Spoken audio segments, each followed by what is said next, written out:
Un atelier de validation de la loi portant statut de l'artiste s'est ouvert le mercredi 18 mai 2021 au Musée des civilisations de Côte d'Ivoire, à Abidjan Plateau, en présence de Arlette Badou Nguessan Kwame, ministre de la Culture et des Industries des Arts et du Spectacle. Quelques participants à l'atelier ont livré leurs impressions sur l'initiative, dont les recommandations seront transmises par la tutelle au gouvernement. Ça faisait longtemps qu'on attendait le statut de l'artiste en Côte d'Ivoire et là, nous sommes là pour la validation de l'avant-projet sur le statut des artistes.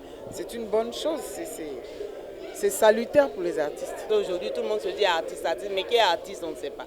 Il fallait qu'on trouve vraiment une dénomination commune pour qu'on sache exactement qui est l'artiste et comment définir l'artiste dans la société. Et comme l'a dit Madame la ministre, il faut que nous partions sur une base consensuelle d'abord, avant de valider quoi que ce soit. Donc je pense qu'il va falloir qu'on tienne compte de cela pour que demain, toutes les décisions qui seront prises ici, les idées, les suggestions qu'on va apporter, servent effectivement à l'artiste dans la société. Vous savez que nous sommes plusieurs représentants de disciplines artistiques. C'est ensemble que nous allons mettre en place les conditions, la confection du statut nouveau de l'artiste pour que l'artiste puisse être repéré dans la société, compté avec son statut professionnel, semi-professionnel, et qu'est-ce qu'il représente pour l'État, quels sont ses devoirs, ses droits, et c'est de tout ça que nous allons parler. Depuis tout ce temps où les artistes sont appelés artistes comme ça, à tort et à travers, on ne sait pas encore qu'est-ce qu'est un artiste. Et là, aujourd'hui, on va essayer de définir le statut d'un artiste.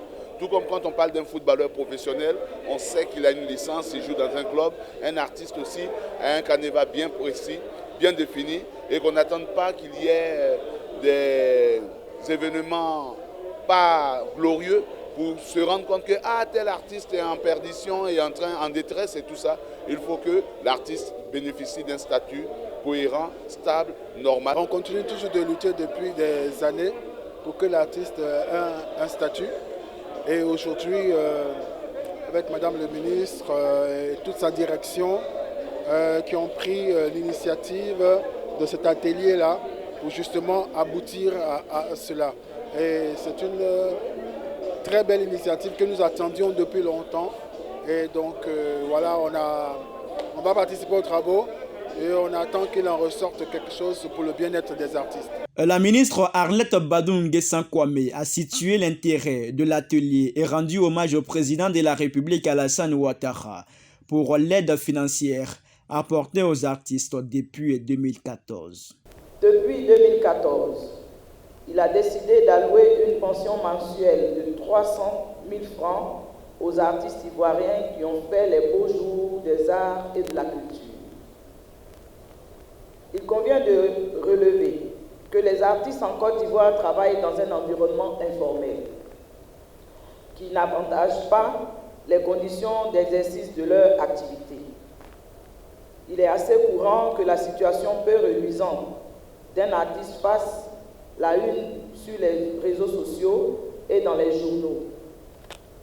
Ceci témoigne de la précarité dont fait l'objet la plupart des artistes. Et pourtant, la Côte d'Ivoire, en 1980, en participant à la conférence générale de l'UNESCO, adoptant la recommandation relative à la condition de l'artiste, a marqué son engagement à prendre des mesures législatives ou réglementaires afin de reconnaître notamment le statut professionnel de l'artiste, la liberté et le droit d'association, de même que le droit de l'artiste à être considéré, s'il le désire, comme travailleur et à bénéficier des avantages de ce statut.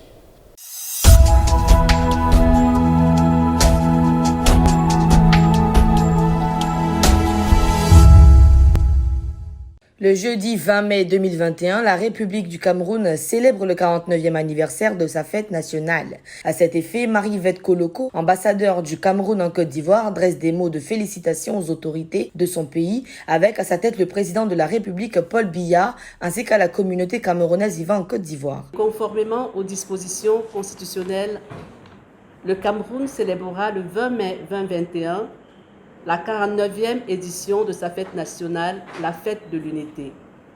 L'ambassade du Cameroun en Côte d'Ivoire adresse au chef de l'État et à l'ensemble du gouvernement de la République ses vives et chaleureuses félicitations. Des félicitations identiques vont au président de la section RDPC de Côte d'Ivoire, au président des autres formations politiques implantées dans notre juridiction, au président des associations, à l'ensemble des membres de la communauté camerounaise de la Côte d'Ivoire, du Ghana, du Burkina Faso et du Togo, qui font partie de notre juridiction de compétence. L'ambassade se réjouit du soutien constant et sans faille qu'elle reçoit de ces différentes institutions et de l'ensemble des communautés camerounaises. Elle salue l'esprit patriote, responsable et solidaire, toujours grandissant chez les dirigeants comme chez les membres des dites communautés, visible dans les événements d'intérêt national, communautaire et individuelle. Au Cameroun, la fête nationale est la commémoration du 20 mai 1972, date du référendum actant l'unification du Cameroun francophone et de la partie anglophone en un seul et même pays. Compte tenu des violences en cours dans la zone anglophone avec des mouvements indépendantistes et la pandémie du Covid-19,